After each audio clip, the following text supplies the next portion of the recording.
A juíza Amini Haddad Campos, que era titular da Vara Especializada de Execução Fiscal da comarca aqui de Cuiabá, integra a equipe da presidente do Supremo Tribunal Federal, Lúcio, a ministra Rosa Weber.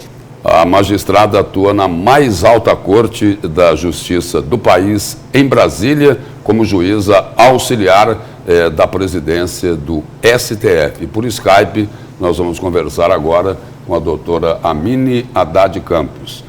Boa tarde, doutora. Seja bem-vinda aqui ao Jornal do Meio-Dia e parabéns aí pela nova função. Boa tarde, doutora. Obrigada. Boa tarde, Lúcio. Boa tarde, Camila. Também é uma honra somar com vocês e trazer informação qualificada aí para a nossa população. Doutora, primeiro o seguinte, explica para a gente o que a senhora vai fazer exatamente nessa função aí de juíza auxiliar da nova presidente aí do STF, a ministra Rosa Weber. Primeiramente, eu gostaria aqui de frisar que para mim é uma grande honra somar com essa equipe, estar na gestão da ministra Rosa Weber. Sei da sua história, conheço a sua história de dedicação e competência à magistratura. É uma magistrada de carreira que trouxe muito valor para as atuações da justiça. Eu tenho absoluta certeza que vai ser uma gestão dedicada aos interesses da comunidade, da justiça, do judiciário e da magistratura como um todo. A minha atuação aqui é somar em políticas nacionais, atuar em projetos, em realização de várias frentes, que é para melhoria da atividade jurisdicional. Queremos alcançar todos os espaços sociais no sentido de trazer efetividade à realização da justiça. Esse é o papel primordial da gestão da ministra Rosa Weber.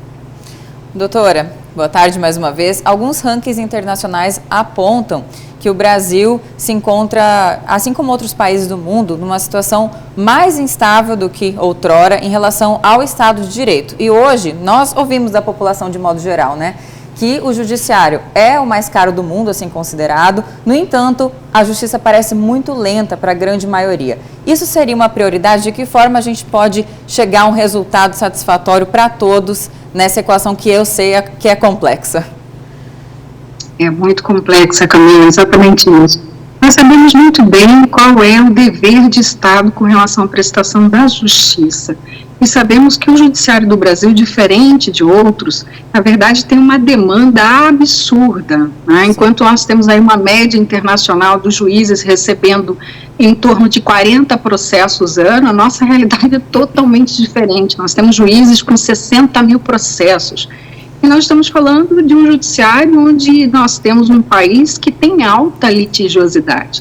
Nós precisamos sim desenvolver políticas que sejam de mediação, de conciliação, de melhoria com relação à funcionalidade das problemáticas sociais. E mais, é muito importante que o Estado não seja um autodemandante com relação à justiça. Então é importante trazer consciência pública que o painel do judiciário, a atuação do judiciário, deve ser em causas que sejam realmente prioritárias para a comunidade. E é importante também trazer soluções que sejam extrajudiciais, que sejam realmente comunitárias, de participação com relação a esse valor maior de conscientização pública quanto aos deveres devidamente determinados pela lei. Doutora, a ministra Rosa Weber já deixou bem claro, quando tomou posse aí na presidência do STF, que fará uma defesa intransigente dos direitos humanos. E aí é o seguinte, aí nós temos aí a questão da violência, principalmente contra os negros e contra as mulheres. Como vai ser esse enfrentamento? Até porque nessa área a senhora também tem uma larga experiência enquanto magistrada aqui de Mato Grosso. São pautas prioritárias, Lúcio. A ministra, ela vem de uma formação humanista. Ela vem com um compromisso social bastante aguçado, atuou nas mais diversas cortes do nosso país, tem um olhar para o judiciário, tem realmente uma vivência com relação às problemáticas que hoje nós temos enfrentados com relação à realização da justiça. E nós sabemos o quanto é necessário fazermos ponte de diálogos para que os estados, os municípios, os entes, os órgãos possam de fato somar na implementação de políticas públicas que melhorem o atendimento, inclusive nesses casos de violência contra os direitos humanos, e aí destacamos a violência contra a mulher. Nós sabemos que o Brasil ele é signatário dos principais tratados, convenções internacionais de direitos humanos, e nós temos compromisso internacional com uma política de Estado que seja de combate à violência contra a mulher. Infelizmente, o Brasil aí se destaca no ambiente internacional de uma forma muito negativa. É o 5º colocado em feminicídios. Nós temos aí essa colocação com relação também a uma situação drástica, o tráfico internacional de mulheres. Nós sabemos que, aliás, o Brasil ele é o primeiro colocado das Américas nessa modalidade delituosa. E nós temos exploração sexual contra meninas, contra crianças, a violência doméstica, que é outra questão também terrível com relação às políticas que precisam ser implementadas. Então é necessário um diálogo público. O judiciário, logicamente, vem cumprir o seu papel no sentido de dar efetividade a uma jurisdição emergencial, o atendimento necessário a essas mulheres com relação às políticas, às medidas protetivas que são de âmbito do judiciário. Mas é muito importante pensar uma política preventiva. Quais são as demandas que precisam ser estabelecidas? Nós temos casos, por exemplo, de violência sexual contra meninas, contra adolescentes, contra mulheres, e que não chegam a receber os atendimentos prioritários, a pílula do dia seguinte, os coquetéis anti-AIDS, toda a profilaxia que é necessária nesses atendimentos. Então é muito importante que esse sistema de justiça possa funcionar de maneira que venha atender esses anseios, que são anseios da população com relação a políticas prioritárias, políticas públicas, políticas de Estado. Doutora, mudando um pouco de assunto, nós falávamos antes, voltando, melhor dizendo, essa questão da extrema, do excesso de judicialização.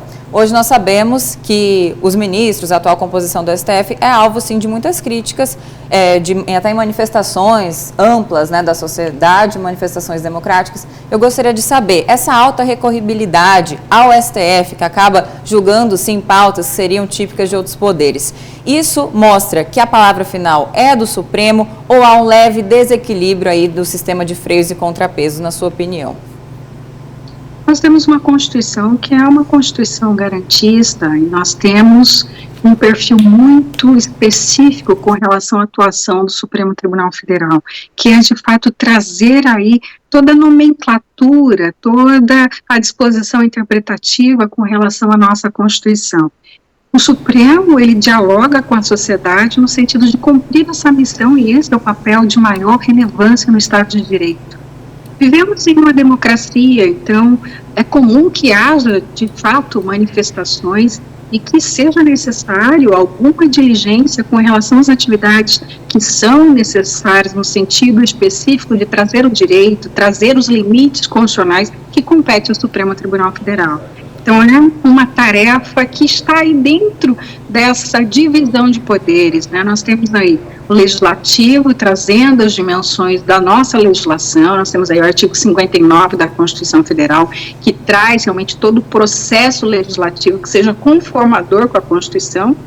Nós temos o Executivo aí delimitando as políticas de Estado, políticas públicas, políticas de gestão, e o Judiciário que vem para cumprir e dizer o direito, trazer esse direito e na máxima que é o direito na sua expressão de hierarquia maior que a nossa Constituição Federal.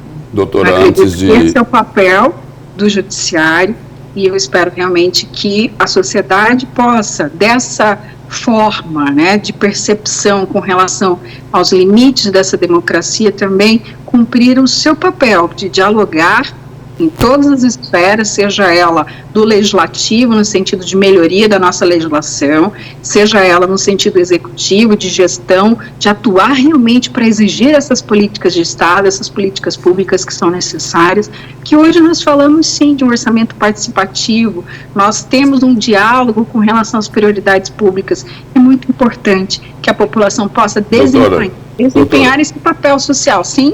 Só uma última pergunta aqui, relembrando novamente aí o discurso da ministra Rosa Weber, e ela deixou um recado muito claro. Ela falou, olha, sem judiciário forte e independente e sem imprensa livre, não há democracia.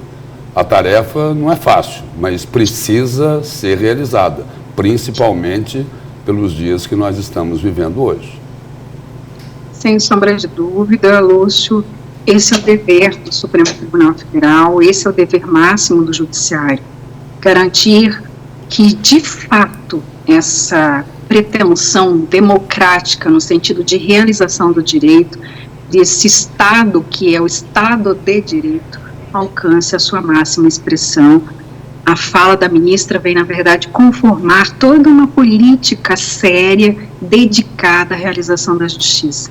É uma magistrada que honra a toga, é uma magistrada que tem uma história de dedicação,